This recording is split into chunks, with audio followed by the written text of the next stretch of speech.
Well, I couldn't stay. That's where the story begins.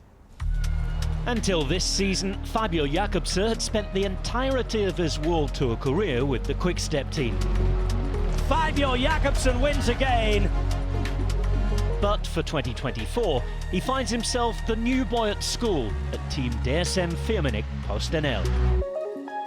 It's been refreshing, adapting, learning to get to know a lot of new names, staff members, riders even. So yeah, it's been, how do you say, I have to stay sharp all day. But what was it that prompted the Dutch sprinter to jump ship from one of the most successful teams in modern racing? Basically no spot for me anymore there, for obvious reasons, probably Evenepoel and Malira there. And then I had to look around, find a new, even better option, I would say, with a team that fully focuses on stage wins with a sprinter. And then I ended up talking to dsm-firmenich quite early. Yes, there was more interested teams, but yeah, you have to make a choice. And I think if I look beforehand, this was the best choice. Being supported, fully committed in sprint races. Obviously good material, good staff, good performance team, and I'd say DSM ticked all those boxes. Yeah, it just gave a good feeling, and if you put all the positives and the negatives, then you have to make a choice, and this was the choice. I hope to have at least 5 or 6 good more years in my career. So money is for sure not the top priority. As an athlete you want to perform, so I just look at the sportive ambition and the surrounding, and those were the main markers to go for this team. But in terms of money-wise, if you're a good sprinter, it's everywhere a fair amount. So I'm also not gonna complain about that. I get paid quite well to ride a bike and I enjoy it. So yeah, it was not a decisive point for me, but you do take it into account when you make a decision. During his time at Quick-Step, Jakobsen undoubtedly could draw on some of the best names in the business when it came to a sprint train. Guys like Sabatini, Riqueza, Morkov, they are hard to find, especially below 30 years old. Most of them reach their full potential when they're getting towards the end of their career.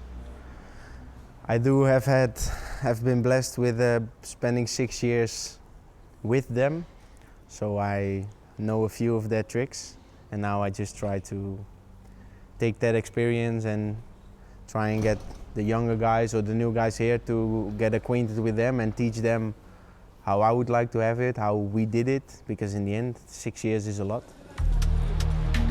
So what makes for the perfect lead out?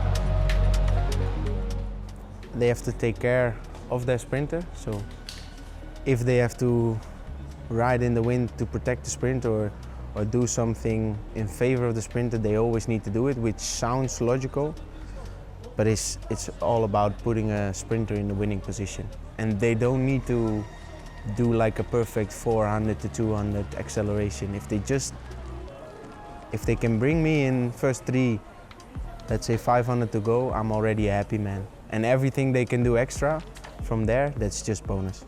If I get to the sprint fresh, I think I've got a power and a speed that not many guys can pass anymore. So if I have the legs, have the space, I probably win.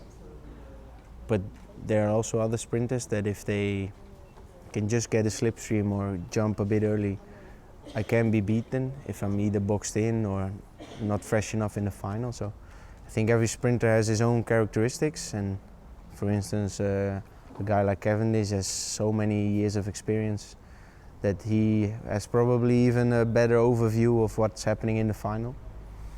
I'm still, I would say, a lot behind on that, but I know I've got physical capabilities to be up there and do a good sprint, and then I know that there's not many guys passing. So where will Fabio's first season with the Dutch team take him? So it will be a combination of Giro and Tour. I've never did the Giro before, so I look forward to that. And then yeah, the Tours, because it is the most important for all the teams, for all the sponsors. So that is the top of our sport. So yeah, you want to win stages there, and ultimately that's what we train for all winter, all season, to be up there in the mix.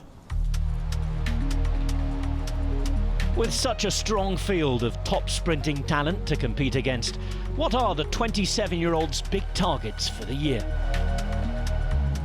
Stage win Giro, stage win Tour, and if possible more. I'd like to win a big one-day Vuelta race, so maybe start with the Panna, something like that, or 2 stages Tour, 2 stages Giro, I don't know, but we have to start with one. And apart from the victories, I'd like to get the train functioning. That's maybe before the victories, that, you know, work with the young guys, work with the new team. I will spend 3 years here, so I think we'll be building experience and getting to know each other in the first year a lot, and then build from there to hopefully even more wins.